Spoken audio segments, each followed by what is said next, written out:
ఆధ్యాత్మిక శక్తి అనే కార్యక్రమానికి ప్రభువైన యేసుక్రీస్తు పేరిట మీ అందరికీ స్వాగతం.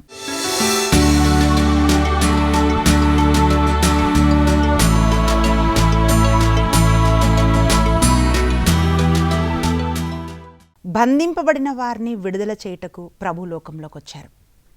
ఈరోజు పాపంలో బంధింపబడి ఆశీర్వాదం పొందలేక ఏం చేయాలో అర్థం కాక రకరకాల ప్రయత్నాలు చేస్తూ అలసిపోయి ఉన్న వారందరికీ ఒక శుభవార్త ఏమిటి అంటే, ఒక స్త్రీ సంఘటన ద్వారా దేవుడు ఎలా మనని ప్రేమిస్తాడో, దేవుడు ఎలా మనని క్షమిస్తాడో మనం ధ్యానించబోతున్నాం.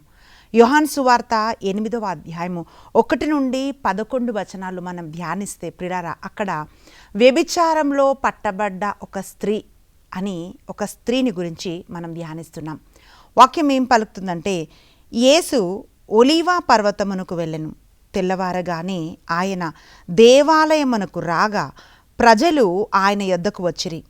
ఆయన కూర్చుండి వారికి బోధింపసాగెను. అప్పుడు ధర్మశాస్త్ర బోధకులు పరిసయ్యులు వ్యభిచారమున పట్టుబడిన ఒక స్త్రీని తీసుకొని వచ్చి అందరి ఎదుట నిలవబట్టిరి. బోధకుడా, ఈ స్త్రీ వ్యభిచారమున పట్టుబడినది. ఇటువంటి స్త్రీలను రాళ్లతో కొట్టి చంపుడని మోషే ధర్మశాస్త్రము నా ఆజ్ఞాపించెను. ఈమె విషయమై నీవు ఏమందువు అని అనిరి.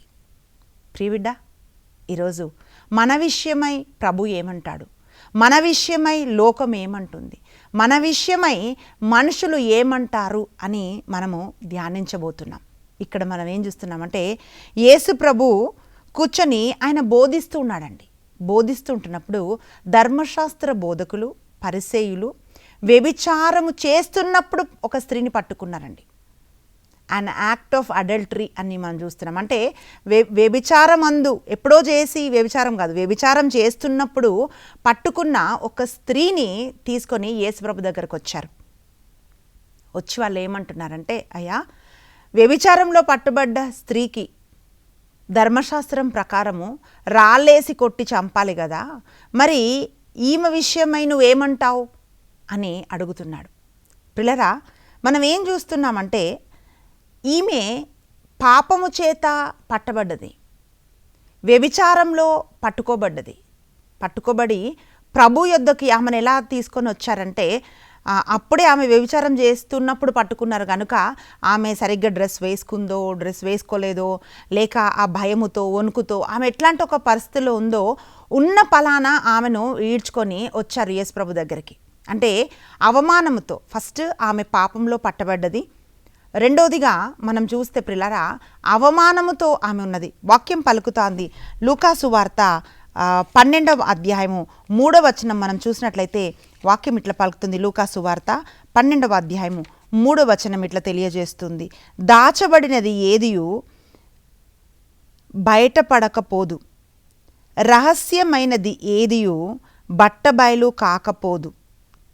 అంటే అప్పటి వరకు ఆమె జీవితము దాచబడి ఉంది, కానీ అది బహిరంగపరచబడ్డది.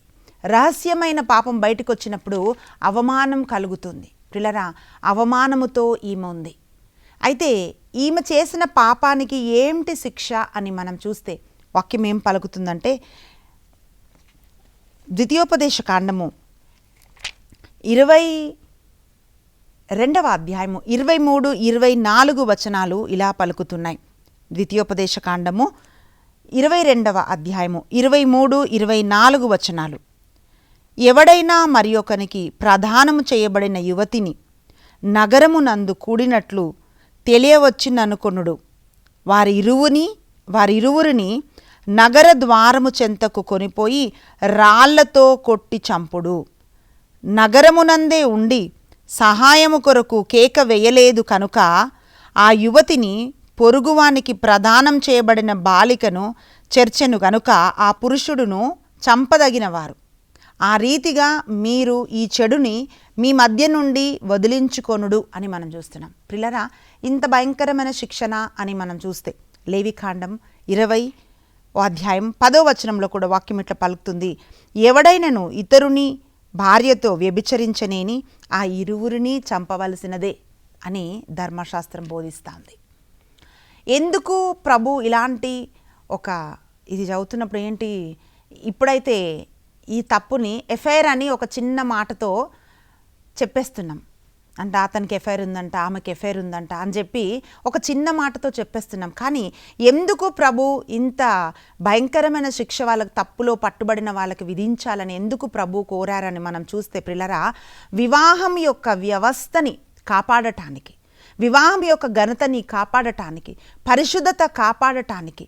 అయితే ప్రజలందరూ కూడా పాపం చేస్తున్నప్పుడు భయపడాలని చెప్పి ఇటువంటి ఒక భయంకరమైన శిక్షని ధర్మశాస్త్రంలో దేవుడు పొందుపరిచాడండి. ఇక్కడ మనం చూస్తే ప్రియులారా, ఈ స్త్రీని యేసుప్రభు యొద్దకు తీసుకొని వచ్చినప్పుడు వాళ్ళు ఏమంటున్నారంటే, మోషే ధర్మశాస్త్ర ప్రకారం ఈ శిక్ష కదా, మరి మీరేమంటారు అని యేసుప్రభుని పరీక్షించటానికి వాళ్ళు ఈ మాట అన్నారండి. ధర్మశాస్త్రముకి భయపడి లేక ధర్మశాస్త్రాన్ని గౌరవించి వీళ్ళు తప్పు చేశారు కదా, వీళ్ళకి శిక్ష పడాలి అని కాదు వాళ్ళు ఆ స్త్రీని యేసుప్రభు దగ్గరికి పట్టుకొని వచ్చింది. ఈ స్త్రీ ద్వారా యేసుప్రభుని పట్టుకోవడానికి, ఆయన ఏమంటాడో అని తెలుసుకోవటాను. ఒకవేళ ఈమెను రాళ్ళేసి కొట్టి చంపొద్దు అన్నాడు అనుకోండి, అప్పుడు వాళ్ళు ఏమంటారంటే మోషే ధర్మశాస్త్రాన్ని యేసుప్రభు ధిక్కరించాడు అని అంటాడు. వదిలేయమంటే ఒక తప్పు, శిక్షించమంటే ఒక తప్పు, ఎలాగైనా సరే ప్రభుని పట్టుకోవాలని ఈ ధర్మశాస్త్ర బోధకులు, పరిసయ్యులు అక్కడికి వచ్చారు. ధర్మశాస్త్రం ఇలా రాళ్ళతో కొట్టి చంపమంటుంది కదా, మరి మీరు ఏమంటారు అని అడిగింది. ప్రియులారా, ఒకవేళ యేసుప్రభు ఈ స్త్రీని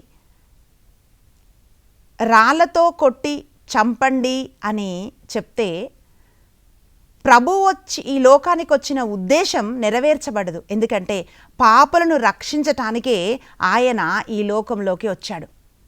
యేసుప్రభుని పట్టుకోవాలని వాళ్ళు ఇవన్నీ ప్రయత్నాలు చేస్తున్నారండి. అప్పుడు ప్రభు పలికిన మాట ఏమిటో తెలుసా?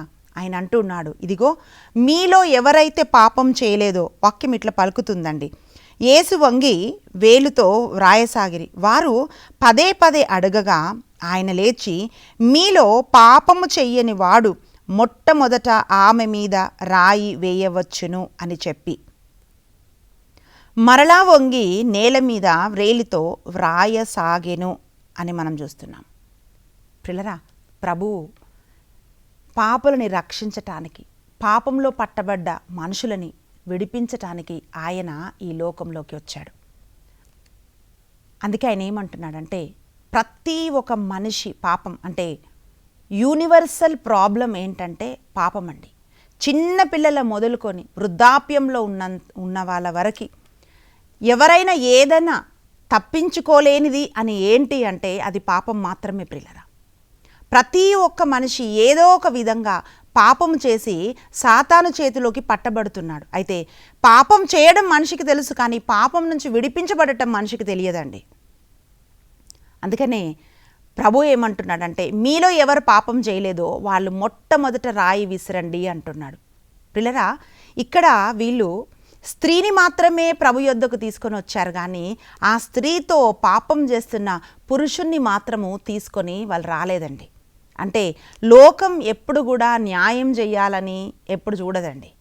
లోకంలో ఎప్పుడు జరుగుతుంది అన్యాయమే ప్రియులారా.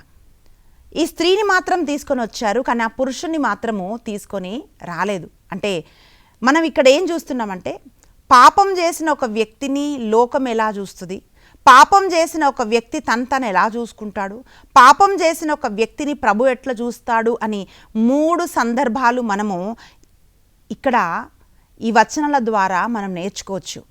ప్రియులారా, వీళ్ళందరూ ఈమె పాపం చేసింది అని చెప్తున్నారే తప్ప ఆమెకు సహాయం చేయడానికి ఎవరు లేరు ప్రియులారా. మనుషులు నువ్వు ఈ తప్పు చేసావు అంటారే కానీ మనుషుల నేచర్ ఏంటంటండి, వాళ్ళు తప్పు చేసినప్పుడు దాన్ని చిన్నగా చేసేస్తారు. అంటే అది పెద్ద తప్పేం కాదు, కానీ వేరే వాళ్ళు చేసిన తప్పులు, వేరే వాళ్ళు చేసిన పాపాలు మాత్రమే భూతద్దంలో పెట్టి చూస్తారు. ఈరోజు చాలా గృహాలలో కూడా ఇదే జరుగుతుంది. అంటే ఒక మనిషి తను ఏమని చేశాడు అనుకోండి, దాన్ని కప్పిపుచ్చడానికి ప్రయత్నం చేశాడు, అంటే దాని అంత పెద్దగా ఏం అనిపించదు. కానీ అది కుటుంబంలో ఇంకెవరైనా చేశారనుకోండి, వేరే వ్యక్తులు చేశారనుకోండి, దాన్ని పెద్దగా చేయడానికి మనుషులు ప్రయత్నం చేస్తూ ఉంటారండి.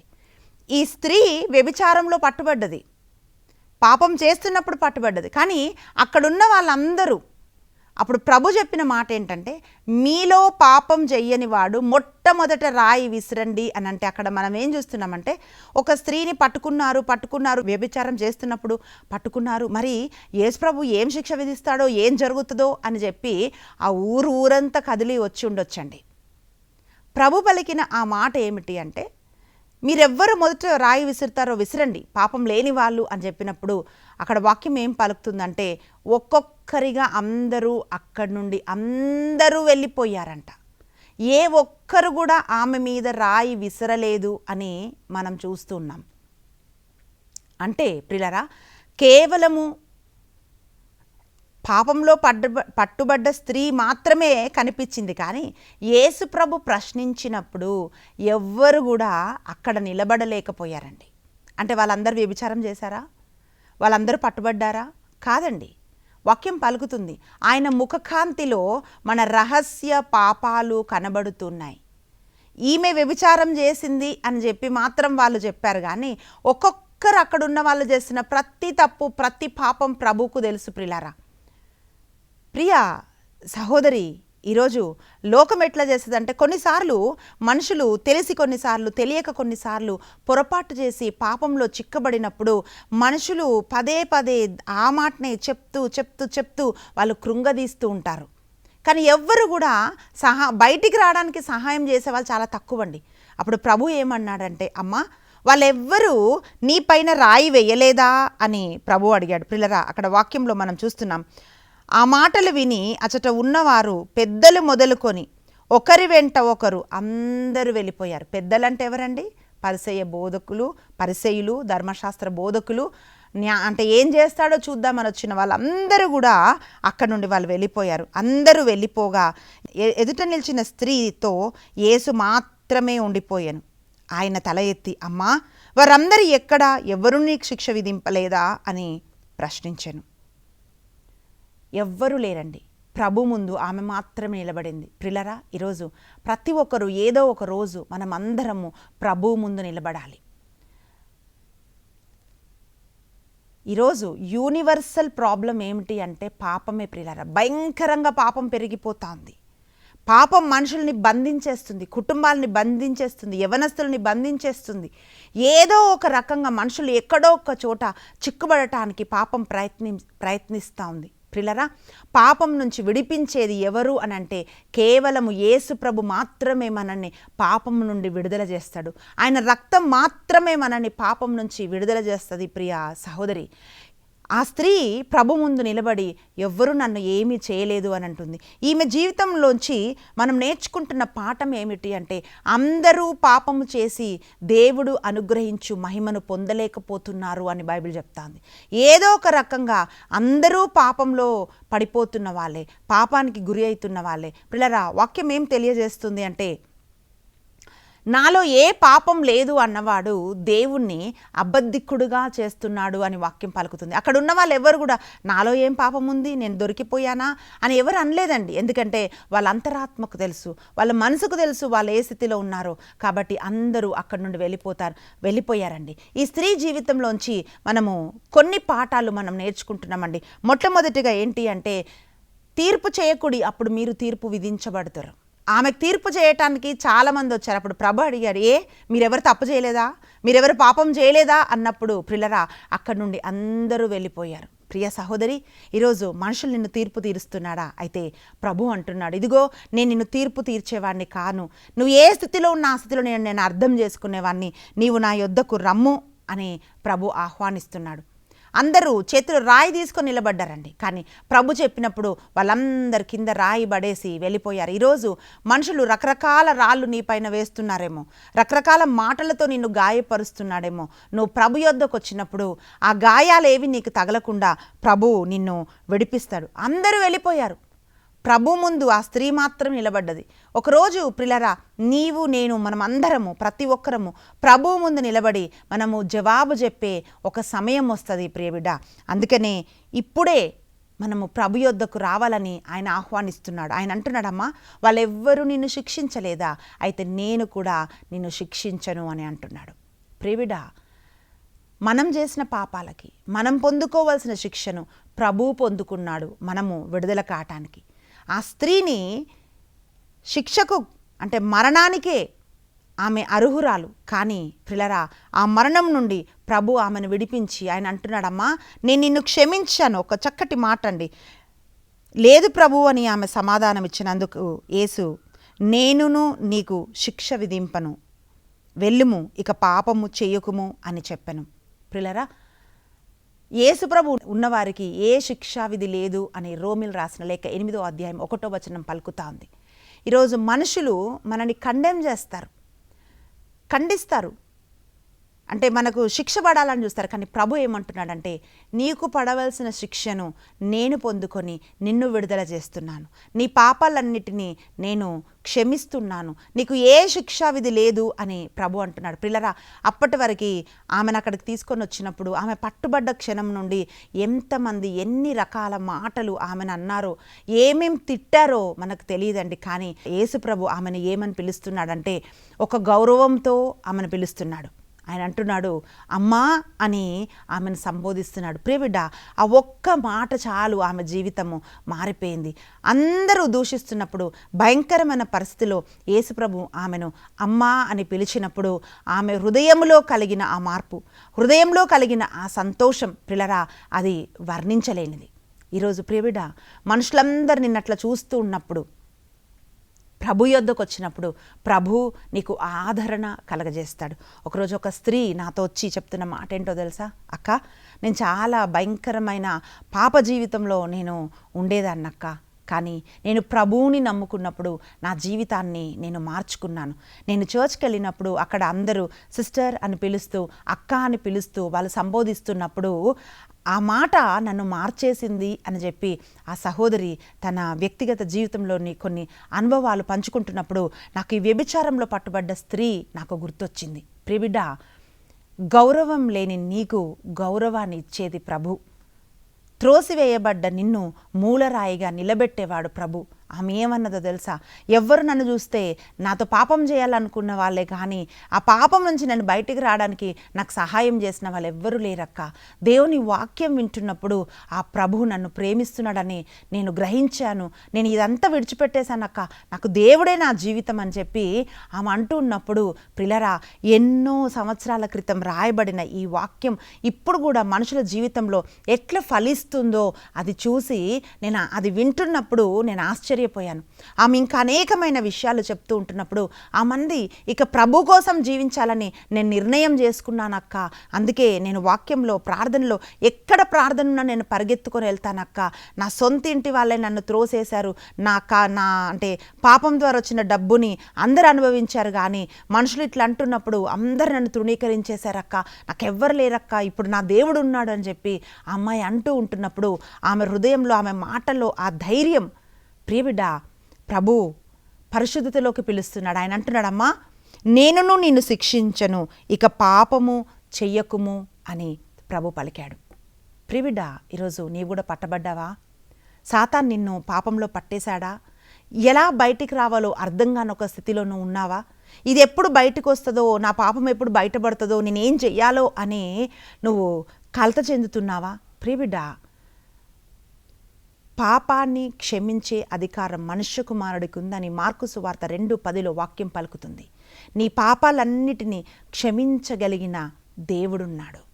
ఆ స్త్రీని ఆయన అడగలేదు, నువ్వు ఎన్నిసార్లు తప్పు చేశావు, ఎవరెవరితో తప్పు చేశావు, నీ పాపాల ఆ పట్టికేది, ఆ లిస్ట్ ఏంటి అని ప్రభు అడగలేదు. ఆయన చెప్పాడమ్మా, నీ గతం ఇక వద్దు, ఇక పైన నువ్వు పరిశుద్ధంగా జీవించు అని చెప్పి ఒక్క మాటలో ఆమె గతంలో చేసిన పాపాలన్నిటిని కూడా క్షమించి నూతన జీవమిచ్చి ప్రభు ఆమెను పంపించాడు. ప్రియుడా, ఈరోజు నువ్వేమేం చేశావు అని ప్రభు లెక్కబెట్టట్లేదు. ఆయన ఏమంటాడో తెలుసా? నా యొద్దకు రా, నేను నీకు నూతన జీవమిస్తాను.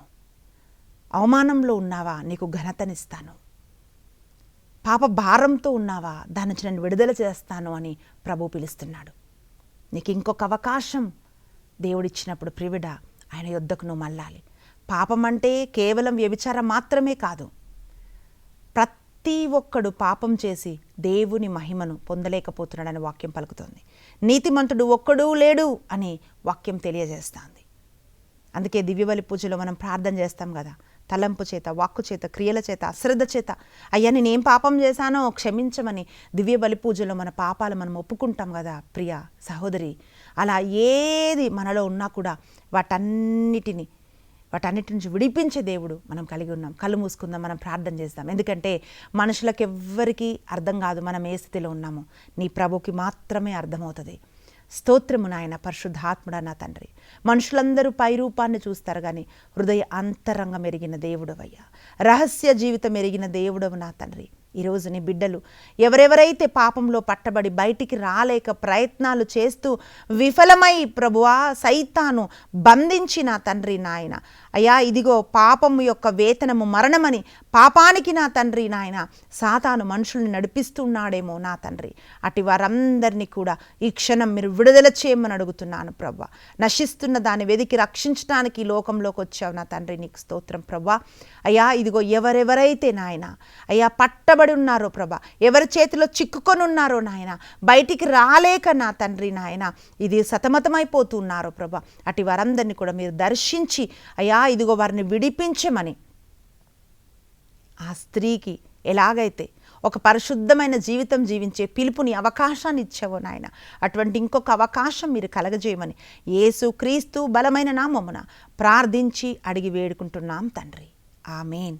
ప్రియులారా, లోకం నీ పాపాన్ని మాత్రమే చూస్తుంది, కానీ ప్రభు నీ బలహీనతను కాదు, బలహీనత నుంచి నిన్ను విడిపించటం ఎట్లా అని చెప్పి తన ప్రాణాన్ని నీ కొరకు పెట్టి రక్తాన్ని కార్చి విడుదల చేయటానికి సిద్ధంగా తన హస్తాలు నీ వైపుకు చాచుతుండగా ఆయన యొద్దకు నువ్వు వచ్చినట్లయితే నువ్వు విడుదల పొందుకుంటావు. ప్రభు నిన్ను ప్రేమిస్తున్నాడు. God bless you.